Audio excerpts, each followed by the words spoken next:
Hello everyone. In this video we will discuss about the Werner's theory. Werner ने जो theory दी थी उसको हम इस वीडियो में डिस्कस करेंगे, उसके लिमिटेशन को डिस्कस करेंगे, वर्नर थ्योरी के लिमिटेशन क्या है।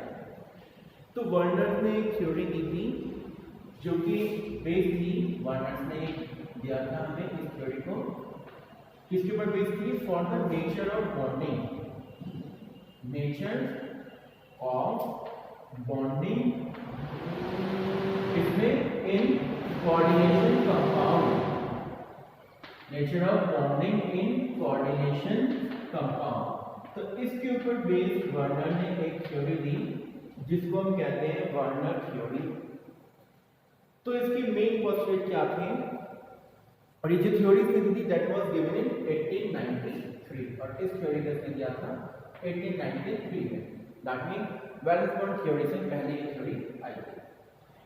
तो इसकी मेन पोस्टुलेट क्या है वो हम डिस्कस करते हैं अभी, क्या क्या इसकी मेन पोस्टुलेट है। तो फर्स्ट पोस्टुलेट है, इसने बोला जो मेटल एटम इसके पास दो तरह की वैलेंसी होती है। It possess two types of valency, primary valency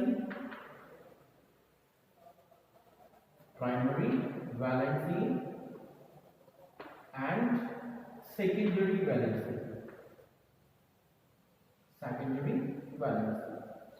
तो अभी हम ये समझते हैं कि प्राइमरी वैलेंसी कौन सी होती है एंड सेकेंडरी वैलेंसी कौन सी होती है। तो स्टार्ट करते हैं primary valency.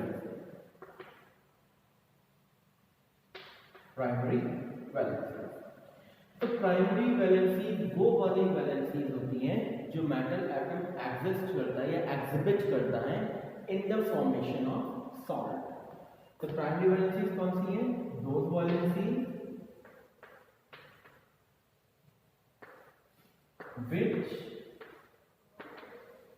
metal atom exhibit या show the form in formation of salt on the salt। Examples को समझते हैं हम कि इसका मतलब क्या है। कुछ एग्जाम्पल ले लेते हैं सॉल्ट के हम, जैसे कि PtCl4, COCl3, PtCl4, COCl3, CuSO4, AlCl3 aluminium chloride, AgCl। ठीक, ये क्या है? हमारे पास ये सॉल्ट है। प्लेटिनम क्लोराइड, अगर हम यहाँ पे चेक करें मेटल एटम पे क्या वैलेंसी है, क्लोरीन की 1 होती है -1, तो 4 की वजह से हो गई -4। प्लेटिनम का हमें निकालना है, प्लेटिनम का x हो गया, 4 क्लोरीन के आइटम है और 1 क्लोरीन को -1 हो गया equal to 0, x - 4 equal to 0, x हो गया +1। तो प्लेटिनम की यहाँ पे जो प्राइमरी वैलेंसी है वो आपकी हो गई है +4। सिमिलरली कोबाल्ट को अगर आप निकालें इसी मेथड से तो यहाँ पे आ जाएगी +3। सल्फेट के ऊपर -2 होती है, SO4 -2 होता है, तो इसकी वजह से कॉपर पे आ जाएगी +2। इस क्लोरीन पे होगी -1, तो इसके रिस्पेक्ट में सिल्वर पे आ जाएगी +1। तो ये वाली वैलेंसी जो metal atom formation of salt में शो करता है, एग्जिबिट करता है, उन्हें कहते हैं प्राइमरी वैलेंसी। और आज जो हम प्राइमरी वैलेंसीज को पढ़ते हैं, प्राइमरी वैलेंसीज को हम आज कहते हैं ऑक्सीडेशन स्टेट।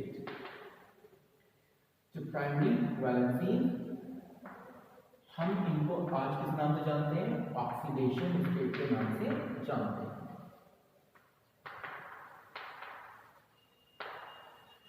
थोड़ी समझ में आ गई होगी प्राइमरी वैलेंसीज क्या होती है, बड़ी सिंपल है। अब बात करते हैं सेकेंडरी वैलेंसीज। सेकेंडरी वैलेंसी, तो सेकेंडरी वैलेंसीज क्या होती है? सेकेंडरी वैलेंसी वो वाली वैलेंसीज होती हैं जो एक मेटल एटम एग्जिबिट करता है या शो करता है टुवर्ड्स न्यूट्रल मॉलिक्यूल और negative ligand. That means metal atom जो एक्सरसाइज करता है टुवर्ड्स नेगेटिव लिगेंड और न्यूट्रल मॉलिक्यूल।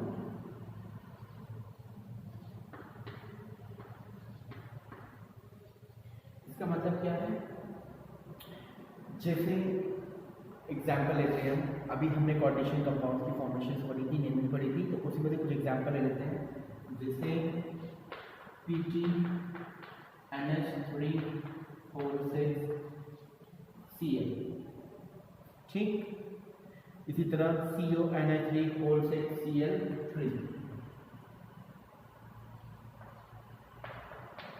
NH3O6Cl3, ठीक। तो हम इन दोनों इसमें एग्जाम्पल में चेक कर लेते हैं कि इनमें मतलब क्या वैलेंसीज आ रही हैं, जिसमें कौन सी वैलेंसी ये शो करेगा। एक एग्जाम्पल और लेते हैं, पहले से चेक करते हैं। NH3 क्या होता है? न्यूट्रल मॉलिक्यूल होता है, इसकी वजह से तो 0 हो गई। एक क्लोरीन पे -1 चार्ज है तो 4 की वजह से -4 हो गई, और -4 जब इक्वल टू के चले जाएंगे तो 0 बन जाएगा। तो इसके ऐसे करने से प्लैटिनम निकालना है, तो प्लैटिनम का x हो गया। NH3 न्यूट्रल मॉलिक्यूल है, 0 है, 6 × 0 प्लस 1 क्लोरीन पे -1 चार्ज है, 4 पे कितना हो जाएगा? 4 × -1। कोऑर्डिनेशन इफेक्ट पे 0 है, तो ये 0 हो गया। तो x - 4 = 0 एंड x +4, ठीक। तो यहाँ देखिए प्लेटिनम की जो अपनी ऑक्सीडेशन स्टेट है वो तो अभी +4, लेकिन ये एक्सरसाइज किसके टुवर्ड कर रहा है? न्यूट्रल मॉलिक्यूल की तरफ कर रहा है। तो न्यूट्रल मॉलिक्यूल क्या है? NH3 है। NH3 कितने नंबर है? 6 नंबर है। तो प्लैटिनम की जो यहाँ पे सेकेंडरी वैलेंसी है वो हो गई 6। +4 क्या है यहाँ पर? ये प्लैटिनम की ऑक्सीडेशन स्टेट है, जो कि ये इस कॉम्प्लेक्स में एग्जिबिट कर रहा है। लेकिन प्लैटिनम कितने के साथ में कोऑर्डिनेट हो रहा है? NH3 के 6 के साथ में कोऑर्डिनेट हो रहा है। तो यहाँ पे सेकेंडरी वैलेंसी प्लैटिनम की हो गई 6।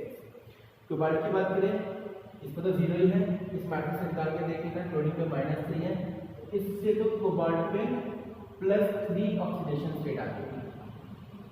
बट कितने न्यूट्रल मॉलिक्यूल के साथ में ये कोऑर्डिनेट हुआ है? 6 के साथ में कोऑर्डिनेट हुआ है, तो यहाँ पे सेकेंडरी वैलेंसी 6 आ गई। तो इस टाइप की वैलेंसी को सेकेंडरी वैलेंसी कहते हैं, और हम इसे अब क्या कहते हैं? इसको हम कहते हैं कोऑर्डिनेशन नंबर। सेकेंडरी वैलेंसी को क्या कहते हैं हम? Coordination number.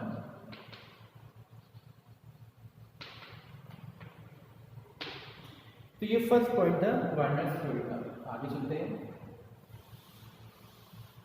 सेकेंड पॉइंट की तरह। सेकेंड पॉइंट कहता है metal atom possess tendency to satisfy its primary as well as secondary values.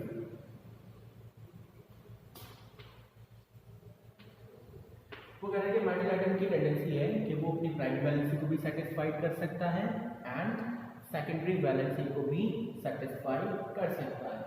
Primary valency जो सेटिस्फाइड होती है ये तो होती है बाय नेगेटिव आयन तो प्राइमरी वैलेंसी को सेटिस्फाइड कर देगा, एंड सेकेंडरी वैलेंसी जो सेटिस्फाइड होती है इसको नेगेटिव लिगेंड, इसको नेगेटिव आयन और न्यूट्रल मॉलिक्यूल दोनों सेटिस्फाई कर सकता है।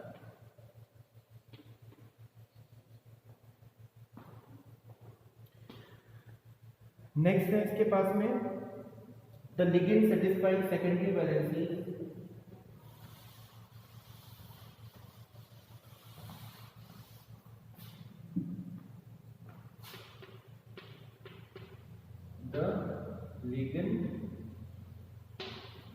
सेटिस्फाइंग कि वो वाले लिगेंड जो इसकी सेटिस्फाइंग, किसको सेटिस्फाइंग?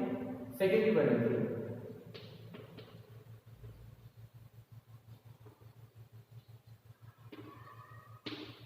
मतलब क्या हुआ, जो लिगेंड सेकेंडरी वैलेंसी को सेटिस्फाई कर रहा है, जैसे हम देखते हैं सेकेंडरी वैलेंसी कौन सेटिस्फाई करेगा, या तो नेगेटिव आयन करेगा या न्यूट्रल मॉलिक्यूल करेगा। तो वो कह रहे हैं वो लिगेंड सेकेंडरी वैलेंसी को सेटिस्फाई करेगा, वो कैसे हैं, वो डायरेक्शनल है, दे आर डायरेक्शनल, उनके डायरेक्शनल है and fix position in space, fix position in space, और इनकी अपनी फिक्स पोजीशन स्पेस में, जिसकी वजह से ये ज्योमेट्री बनाते हैं, ज्योमेट्रिकल शेप इसकी पॉसिबल है। तो मतलब क्या हो, जो सेकेंडरी वैलेंसी को सेटिस्फाई करते हैं उन वो डायरेक्शनल है, उनकी अपनी फिक्स पोजीशन है और ये डेफिनेट ज्योमेट्री कॉम्प्लेक्स को देते हैं।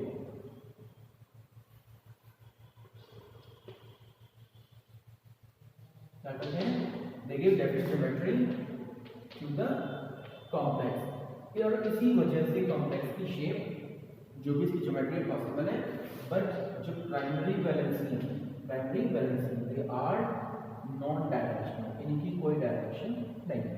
तो बेसिकली जो ज्योमेट्री है कॉम्प्लेक्स की वो सेकेंडरी वैलेंसी की वजह से है, और सेकेंडरी वैलेंसी को जो सेटिस्फाइड कर रहे हैं लिगेंड, उनकी वजह से ज्योमेट्री पॉसिबल है।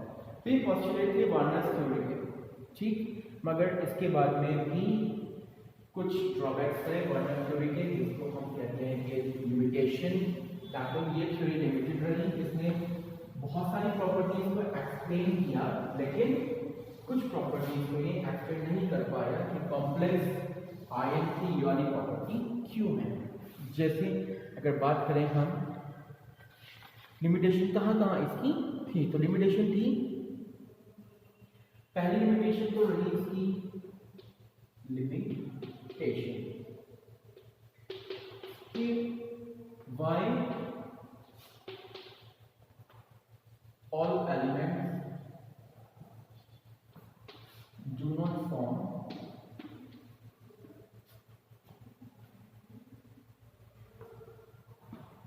why all elements do not form complex, या ऐसे कह सकते हैं why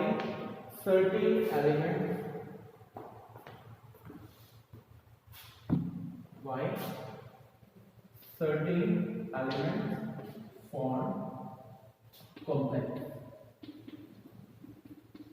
and not others, और दूसरे नहीं बनाते। एलोगस ने इस क्वेश्चन का आंसर नहीं किया कि कुछ ही एलिमेंट कॉम्प्लेक्स क्यों बनाते हैं, सारे क्यों नहीं बनाते। सेकंड, इसने कॉम्प्लेक्स आयन के कलर को एक्सप्लेन नहीं किया, कलर कि कॉम्प्लेक्स आयन कलर क्यों शो करते हैं, उनके अंदर कलर क्यों आ रहा है, इस प्रॉपर्टी को भी इसने शो नहीं किया। थर्ड, कोऑर्डिनेशन स्फीयर की ज्योमेट्री सिमेट्रिक क्यों है, why geometry of coordination sphere is symmetrical, उसने इस चीज को नहीं बताया कि कोऑर्डिनेशन स्फीयर की जो ज्योमेट्री है वो सिमेट्रिकल क्यों थी। कोऑर्डिनेशन स्फीयर क्या है, इधर स्क्वायर ब्रैकेट होते हैं, इसके अंदर जो लिक्विड सेंटर मैटर है वो कोऑर्डिनेशन स्फीयर है, तो इसकी कोऑर्डिनेशन स्फीयर की ज्योमेट्री सिमेट्रिकल क्यों थी, इस चीज को भी उसने नहीं बताया।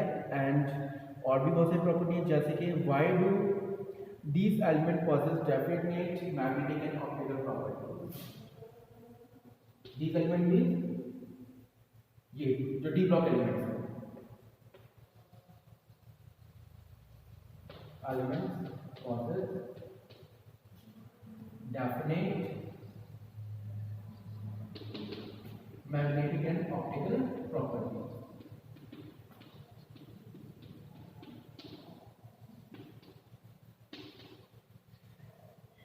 तो ये जो एलिमेंट है डी ब्लॉक एलिमेंट, इनकी definite magnetic and optical properties क्यों शो कर रहे हैं, ये कॉम्प्लेक्स की जब ये कॉम्प्लेक्स बना रहे हैं तो उसके बाद में इनकी जो मैग्नेटिक एंड ऑप्टिकल प्रॉपर्टीज हैं ये डेफिनेट क्यों है, इस चीज को भी वर्नर थ्योरी ने एक्सप्लेन नहीं किया।